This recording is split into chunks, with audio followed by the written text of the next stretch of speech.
Okay, now, where is all of last year's tinsel and stuff? It's all packed away. Go and get it. All 4 nations of the UK have agreed that from the 23rd of December to the 27th of December, you'll be able to form a Christmas bubble with up to 2 other households.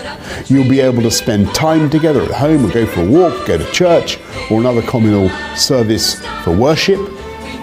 Reflecting the ties of kinship across our islands, this agreement means that wherever you live in the UK, families will be able to reunite. The problem with this is you say you're not encouraging people to all get together, but it's like the green light has been lit right across the country now for huge numbers of people to all amass right at what many think is the crucial moment in the second wave of this pandemic. I mean, I don't want to be Scrooge any more than anybody else, but I'm listening to all the scientists and I'm like, well, why are we encouraging, actually, 3 households, which could be several dozen people in some cases, to come together for 5 days? It doesn't make any public health sense.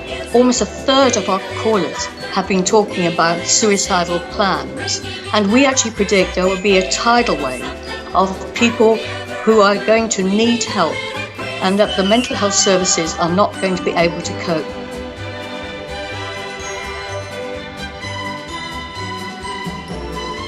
Why are we going on about Christmas all the time?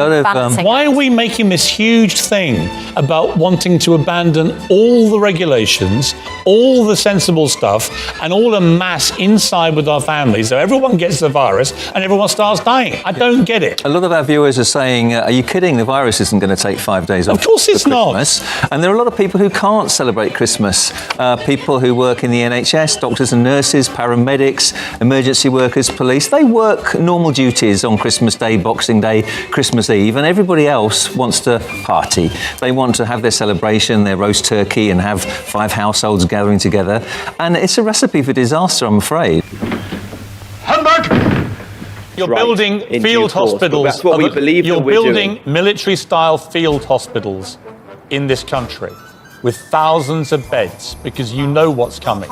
You know a virtual form of apocalypse is coming. Oh, shut up, you tart! Loneliness can lead to depression and feeling very sorry for yourself and becoming completely devastated, really.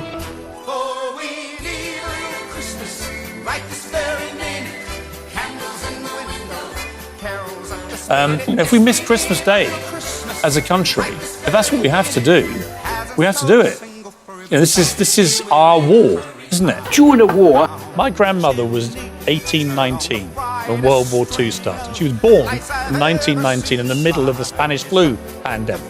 And she went through 5 to 6 years of an intrusion into her freedom, as did everybody in that generation.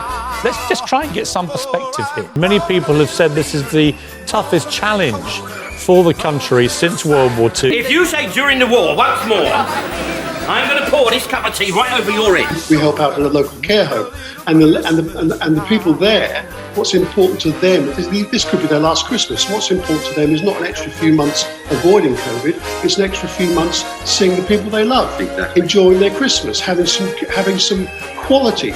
Living is not the avoidance of death. Living is meant to be, life is meant to be lived. This is this endless doom and gloom that just spews out of Matt Hancock and Boris Johnson and Priti Patel. It's just offensive. Yeah, we have to be we do have to be a little bit more positive about the things that can be done. Yeah.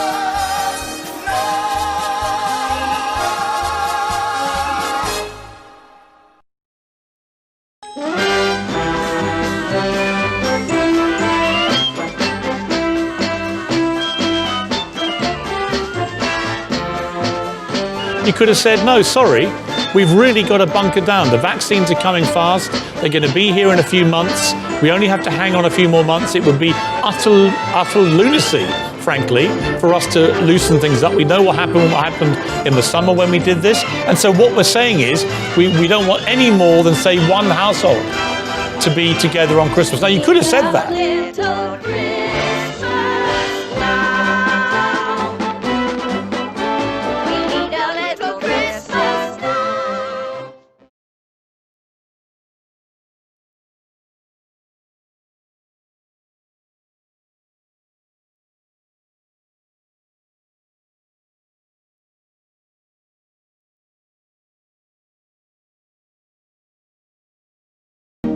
Slice up the fruit cake.